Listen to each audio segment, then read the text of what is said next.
نبی صلی اللہ علیہ وسلم نے، دیکھو ہمارا مقصد ہے کہ ہمیں دنیا بھی چاہیے، ہمیں آخرت بھی چاہیے، یہ ذہن میں رکھا جائے. ہمیں جتنی آخرت چاہیے اتنی دنیا بھی چاہیے. رب العالمین نے قرآن کریم میں اس کی طرف ہمیں اشارہ دیا، حکم میں دیا. میں نے ایک حدیث پڑھی، نبی صلی اللہ علیہ وسلم نے ایک بات ارشاد فرمائی اسی پیرائے میں، انما یرفع بہذا الکتاب اقواما ویضع بہ آخرین. اللہ تعالیٰ اس کتاب کے ذریعے سے بہت ساری قوموں کو بلند فرماتے ہیں اور بہت ساری قوموں کو ذلیل اور رسوا بھی کر دیتے ہیں. جو نبی نے کہہ دیا وہ فائنل، پوری دنیا اسی کے ارد گرد گھومے گی. ہزاروں سائنس، ہزاروں فلسفے، ہزاروں ٹیکنیکیں ساری پھیل، لیکن نبی صلی اللہ علیہ وسلم نے جو فرما دیا، نبی نے جو کہہ دیا وہ فائنل ہے، وہ کبھی نعوذ باللہ پھیل نہیں ہو سکتا. پوری دنیا مل کر بھی نبی صلی اللہ علیہ وسلم کے کہے کے خلاف نہ کر کے دکھا نہیں سکتی. چیلنجز ہے، فائنل ہے، نبی نے جو کہا ہے پوری دنیا اسی کے ارد گرد ہے. تو نبی صلی اللہ علیہ وسلم نے ارشاد فرمایا کہ اللہ تعالیٰ بہت سے لوگوں کو اس کے ذریعے بلند فرماتے ہیں. ایک واقعہ اور بات ختم. نبی صلی اللہ علیہ وسلم کا زمانہ ہے، کیسے گرے پڑے لوگ اونچے جاتے ہیں. جوانوں آپ سنیں، اگر ترقی چاہیے تو، اگر بدلاؤ چاہیے تو، اور اپنے آپ کو یہاں یہ رکھنا ہے کہ ملت اور قوم کے لیے واقعی آپ کو بیدار کرنا ہے، تو آپ صلی اللہ علیہ وسلم تشریف لائے مکہ المکرمہ میں. آپ صلی اللہ علیہ وسلم جب نبوت کا اعلان کیا ہے تو مدینہ المنورہ میں ایک واقعہ پیش آیا. ایک یہودی ہے مدینہ کے، سلام بن جبیر. وہ سلام بن جبیر یہودی تجارت کی خاطر ملک شام جا رہے ہیں. ملک شام میں اس نے تجارت کا سامان خریدا. واقعہ پورا ذہنیت کے ساتھ اور پوری بہت ایمانداری کے ساتھ سنیں، آپ بہت کچھ دکھائے گا اور یاد رہے گا انشاءاللہ. سلام بن جبیر بہت سارا مال خریدنے کے بعد کچھ پیسہ بچ جاتا ہے. ایک بچہ کھڑا ہے، کالا کلوٹا ہے، شکل اور عقل کا بظاہر اچھا نہیں ہے. انہوں نے کہا 2-3 روپے بچے ہیں، یہ بھی خرید لیتا ہوں، کچھ میں بکی جائے گا. وہ غلام بھی خریدا اور غلام خرید کے لا کے مدینہ کی منڈی میں بیچ رہا سامان. سارا سامان بکا لیکن یہ غلام نہ بکا. غلام بک نہیں رہا، وہ گھر نہیں جا رہا ہے. اس سلام بن جبیر یہودی نے اس غلام لڑکے سے کہا بھائی سن، میں تیری وجہ سے گھر نہیں جا پا رہا ہوں، تیرا کوئی خریدار نہیں ہے، تو میدان میں کھڑا رہے گا. جب تیرا کوئی خریدار آ جائے گا تو بک جائے گا، تب میں جاؤں گا. تیرا کام ہے مدینے کی منڈی کے میدان میں کھڑا رہنا، یہاں سے تجھے ہلنا نہیں ہے.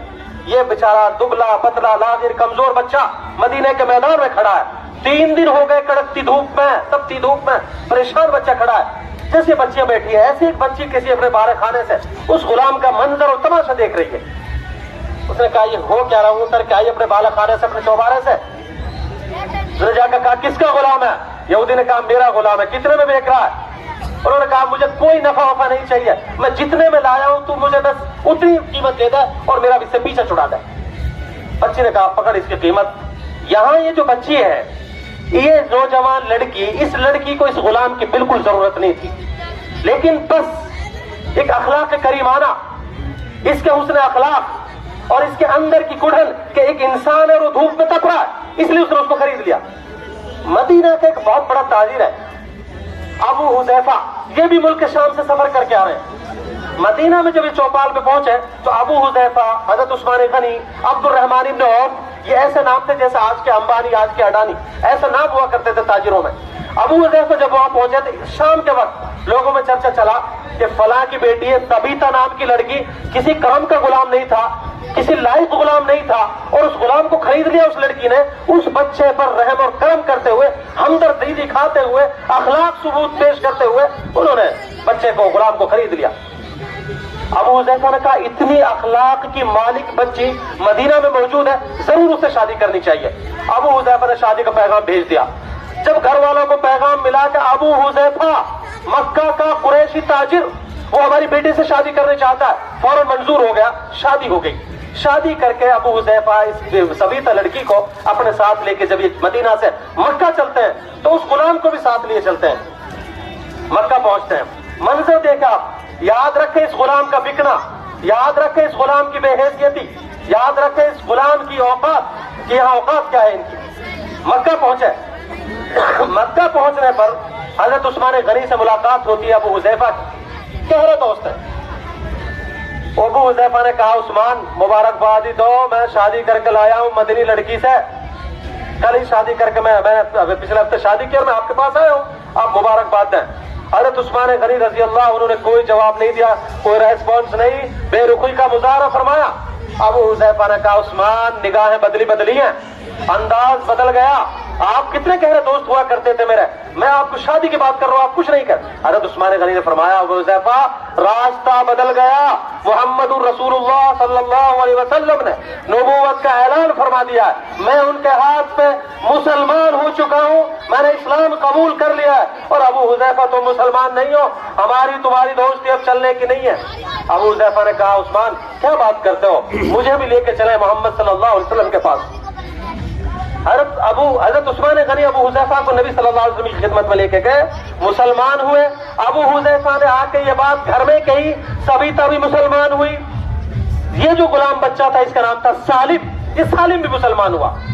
گھر میں سالم بنت سعد ایک پہلی بیوی وہ بھی مسلمان ہوئی. اب یہاں سے ٹرننگ پوائنٹ, نوجوان سمجھا, ٹرننگ پوائنٹ, یہاں سے معاملہ گھوم رہا ہے, یہاں سے قسمت بدل رہی ہے. سالم رضی اللہ عنہ یہاں ہو گئے. حضرت سالم رضی اللہ عنہ اپنے آقا اپنے مولا کے ساتھ ابو حذیفہ کے ساتھ نبی صلی اللہ علیہ وسلم کی خدمت میں حاضری دینا شروع کرتے ہیں. حضرت سالم رضی اللہ عنہ جب حاضری دینی شروع کی, قرآن سیکھنا شروع کیا, آپ صلی اللہ علیہ وسلم نے ایک دن تقریر فرمائی کہ بھائی جو غلاموں کو آزاد کرے گا اس کو اتنا ثواب. سبیتا کا یہ غلام تھا, سبیتا نے جب یہ تقریر سنی تو اس نے سالم کو آزاد کر دیا. سالم نے کہا آپ میری مالکن ہیں, آپ میری مالکہ ہیں, میرا تو کوئی دنیا میں ہے ہی نہیں, آپ نے مجھے آزاد کر دیا, میں جاؤں گا کہاں. تو ابو حذیفہ جو سبیتا کے شوہر تھے انہوں نے سالم کو اپنا منہ بولا بیٹا بنا دیا کہ سالم اب تم غلام نہیں, اب تم میرے گود لیے ہوئے بیٹے ہو. مسئلہ چلا, اس لیے مشہور ہو گئے سالم بن ابو حذیفہ, مشہور ہو گئے. اب آپ صلی اللہ علیہ وسلم کے ساتھ مکہ المکرمہ میں رہے. وقت یہ ہوا کہ آپ صلی اللہ علیہ وسلم کو اللہ تبارک تعالیٰ نے حکم دے دیا کہ اب تمہیں مکہ چھوڑ کر مدینہ جانا ہے. آپ صلی اللہ علیہ وسلم سے پہلے صحابہ نے ہجرت فرمائی. ایک ہجرت حضرت عمر رضی اللہ عنہ نے فرمائی. حضرت عمر رضی اللہ عنہ نے جب ہجرت فرمائی تو اس قافلے میں 20 سے 25 صحابہ موجود ہیں. اس قافلے میں سالم بھی موجود ہے, ابو حذیفہ بھی موجود ہے, مسجد قباء ہے. اب یہاں مسئلہ آتا ہے امامت کا کہ بھائی صحابہ ہیں, قباء ہے, آپ صلی اللہ علیہ وسلم ابھی تشریف نہیں لائے, جماعت کے ساتھ نماز پڑھنے, امامت کون کرے. حضرت عمر رضی اللہ عنہ کا یہ جملہ سنیں. حضرت عمر رضی اللہ عنہ نے ارشاد فرمایا بھائی امامت کیا بات کرتے ہو امامت کی, جس مجمع میں, جس جماعت میں, جس قافلے میں سالم موجود ہے وہاں امامت کا حق کسی اور کو نہیں, امامت کا حق صرف سالم کو جاتا ہے. وہ سالم جس کا خریدار نہیں ہے, وہ سالم جس کو منڈی میں کوئی دیکھ کے راضی نہیں ہے, وہ سالم امامت کر رہا ہے جلیل القدر صحابی حضرت عمر فاروق رضی اللہ عنہ کی. پھر ہجرت ہوئی ہے, آپ صلی اللہ علیہ وسلم تشریف لا رہے ہیں, حضرت ابو بکر تشریف لا رہے ہیں. کچھ نمازیں حضرت ابو بکر نے بھی حضرت عمر کے ساتھ مل کر سالم کی اقتدا میں پڑھی ہے. امام ہے سالم رضی اللہ عنہ, مقتدی ہیں ابو بکر اور عمر. کون ابو بکر؟ ابو بکر امت کا پہلا خلیفہ, ابو بکر نبیوں کے بعد پہلا مقام. عمر کہ اگر نبی ہوتے, نبوت کا دروازہ اگر کھلا ہوتا, نمبر کسی کا ہوتا تو اگلا نمبر عمر کا ہوتا. مقتدی حضرت سالم کے ابو بکر اور عمر ہیں. دیکھیں آپ کس سے, کہاں سے, مسئلہ کہاں سے بدلا؟ قرآن کریم سے. قرآن کریم تمام صحابہ سے زیادہ یاد, تمام صحابہ سے اچھا پڑھتے ہیں. اور آگے چلیں, آپ صلی اللہ علیہ وسلم نے حکم دے دیا, قرآن کریم ایک حکم اترا, ادعوہم لآبائہم, کہ بھائی جو تم نے منہ بولے بیٹے بنا رکھے ہیں اب یہ جائز نہیں ہے, ختم کرو, اب ان کو ان کے باپوں کے نام کے ساتھ پکارو. معاملہ اٹک گیا. حضرت ابو حذیفہ کے بیٹے مانے جاتے تھے سالم, یہاں معاملہ ختم کہ اب بیٹا بھی نہیں رہے, لیکن سالم کا گھر میں آنا جانا برابر تھا.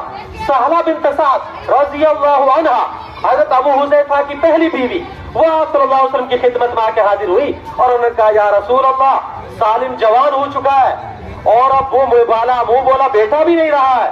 ابو حذیفہ کو اچھا نہیں لگتا, وہ گھر میں بار بار آتے جاتے ہیں, چونکہ بچپن سے آتے جاتے ہیں. آپ صلی اللہ علیہ وسلم نے کہا سہلہ تم اس کے لیے دودھ پلا دو. انہوں نے کہا یا رسول اللہ سالم تو داڑھی اور مونچھ والا لڑکا ہے, جوان ہے, میں اس کو دودھ پلا دوں؟ آپ صلی اللہ علیہ وسلم مسکرائے اور آپ صلی اللہ علیہ وسلم فرمایا سہلہ میں جانتا ہوں کہ سالم جوان ہے, تم اسے دودھ پلا دو. حضرت سہلہ نے سالم کو دودھ پلایا اور پھر جو ہے رضائی بیٹا سالم کو بنا دیا آپ صلی اللہ علیہ وسلم اس گھر کا. یہ ایک اسپیشل علماء بیٹھے, یہ حکم صرف سالم کے لیے ہی تھا. حضرت عائشہ رضی اللہ عنہا نے ایک فتویٰ اور دیا تھا تو مخالفت کی تھی حضرت ام سلمہ رضی اللہ عنہا نے. حضرت عائشہ فرماتی کہ سالم کو حضور نے اجازت دی تھی تو اس طرح اجازت چل سکتی ہے. ام سلمہ نے کہا ہم نہیں مانتے اس بات کو, یہ تو صرف سالم کی خصوصیت تھی. اب آگے چلیں. ایک دفعہ حضرت عائشہ رضی اللہ عنہا دیر ہو گئی حضور کے پاس آنے میں. آپ صلی اللہ علیہ وسلم نے پوچھا عائشہ کہاں تھی, اتنی دیر رات اور آپ کافی لیٹ آئی ہیں. مائی عائشہ رضی اللہ عنہ نے کہا کہ یا رسول اللہ مسجد میں آپ کا کوئی صحابی قرآن پڑھ رہا تھا, بس اس کا قرآن پڑھنا ایسا تھا کہ میں اس کے سننے میں اور مشہور ہو گئی, اس کا کھچاؤ تھا, میں اس کو سننے میں لگی ہوئی تھی. آپ صلی اللہ علیہ وسلم نے اپنی چادر مبارک لی اور چادر مبارک گھسیٹتے ہوئے حجرہ مبارکہ سے باہر تشریف لائے اور کان لگا کر اندھیرے میں جب قرآن سنا تو آواز سے پہچان لیا کہ قرآن پڑھنے والا سالم ہے. یہاں حضور کی بات سنیں, حضور نے کیا کہا, الحمدللہ اے اللہ میں تیری تعریف کرتا ہوں کہ تو نے میری امت میں میرے صحابہ میں سالم جیسا بندہ پیدا فرمایا. آپ صلی اللہ علیہ وسلم سالم کا نام لے کر اللہ کی تعریف بیان فرما رہے ہیں اور آ کر کہا کہ عائشہ سالم ہے جو قرآن پڑھ رہے ہیں, سالم ہے. آگے سنیں, حضور صلی اللہ علیہ وسلم نے کہا تمہیں قرآن سیکھنا, صحابہ سے فرما رہے ہیں صحابہ تمہیں قرآن سیکھنا ہے, تمہیں علم سیکھنا ہے تو پہلے نمبر پہ علم حاصل کرو, قرآن کا علم سیکھو. تم صحابہ یاد رکھے بات کس سے ہو رہی ہے, نبی فرما رہے ہیں اور صحابہ سے کہہ رہے ہیں کہ صحابہ تمہیں علم حاصل کرنا ہے تو علم سیکھو عبداللہ ابن مسعود سے, تمہیں علم حاصل کرنا ہے. دوسرے نمبر پر نام لیا سالم مولا ابی حذیفہ کا, تیسرے نمبر پر نام لیا ابی ابن کعب کا, چوتھے نمبر پر نام لیا معاذ بن جبل رضی اللہ عنہم اجمعین کا. مقام دیکھیں, نبی خود فرما رہے ہیں کہ علم تمہیں سیکھنا ہے تو سالم مولا ابی حذیفہ سے علم حاصل کرو. وہ غلام جو منڈی میں خریداری کے بکنے کے قابل نہیں تھا, وہ غلام صحابہ کا معلم ہے, صحابہ کا استاد ہے. نبی کی زبان یہ کہہ رہی ہے کہ علم سیکھو سالم سے. وقت ہوا, معاملہ بیتا, ایک جنگ ہوئی تھی, جنگ یمامہ, اس میں شہادت پائی. آپ حضرت عمر رضی اللہ عنہ کا جب وصال انتقال کا وقت جب قریب تھا تو ساتھیوں نے کہا تھا امیر المومنین حضرت ابو بکر صدیق رضی اللہ عنہ نے آپ کو خلیفہ بنا دیا, معاملہ ختم ہو گیا, بہت اچھا رہا, حضرت ابو بکر نے اچھا کام کیا, آج آپ دنیا سے تشریف لے جا رہے ہیں, آپ اپنا کوئی خلیفہ کوئی نائب بنا کے چلے جائیں جس کو ہم آپ کے بعد اپنا امیر بنا لیں. تو حضرت عمر رضی اللہ عنہ کے زخم سے تھک چکا تھا, زیادہ زخم تھا, کوچ کٹ چکی تھی. ابو لولو فیروز نے تلوار نیزے کا جو زخم مارا تھا, آخری وقت تھا, سانس لے کر حضرت عمر نے یوں کہا کاش آج اگر سالم زندہ ہوتا تو مجھے کسی کو سوچنے کی ضرورت نہیں تھی کہ میں کس کو امیر بناؤں. یاد رکھیں, آپ دیکھیں وہ سالم, وہ غلام سالم آج اگر زندہ ہوتا تو عمر کی یہ تمنا ہے. حضرت عمر یہ فرما رہے ہیں کہ آج تو اگر میں کسی کو امیر بنا کے جاتا تو سالم کو میں بھی امیر بنا کے جاتا. یہ مقام کہاں سے ملا, یہ ترقی کہاں سے ملی؟ ان اللہ یرفع بهذا الكتاب اقواما مثلا سالم مولا ابی حذیفہ ویضع بها آخرین. اور دوسروں کو اللہ تعالیٰ بہت سارے لوگوں کو اس قرآن سے متنفر ہونے کی وجہ سے, منکر ہونے کی وجہ سے, انکاری ہونے کی وجہ سے ذلیل و رسوا بھی کرتے ہیں. مثال, بہت بڑا نام ہے, بہت بڑا مقام ہے, بڑا مرتبہ ہے, بڑی وجاہت ہے, بڑی سرداری ہے ابو جہل لعین کے پاس, لیکن قرآن کا منکر ہوا تو سدا کے لیے ہمیشہ کے لیے زمین کا ذلیل ترین انسان بنا ابو جہل. ابو لہب مقابلے کی ہمت نہیں ہے, کوئی آنکھ نہیں ملا سکتا تھا ابو لہب سے. قرآن کا منکر ہوا تو ذلیل الخوار ہوا. یہ قرآن ہے. اور آج بھی مسلمانوں یاد رکھ لیں, کتنے ہی چلو, کتنے ہی بھاگو, کتنے ہی پھرو, کہیں چلے جاؤ, اگر ترقی ملے گی تو قرآن کے سائے میں آ کے, عروج ملے گا تو قرآن کے سائے میں آ کے. راستہ بھٹک گئے ہیں, راستہ چھوڑ دیا ہے. جو راستہ منزل کا ہے, جو راستہ پتے کا ہے, جو راستہ ترقی کا ہے, اس راستے پہ ہم ہیں ہی نہیں. جب اس راستے پہ نہیں ہے تو پھر شور کس بات کا؟ پہلے راستے پہ آؤ اور پھر منزل پاؤ.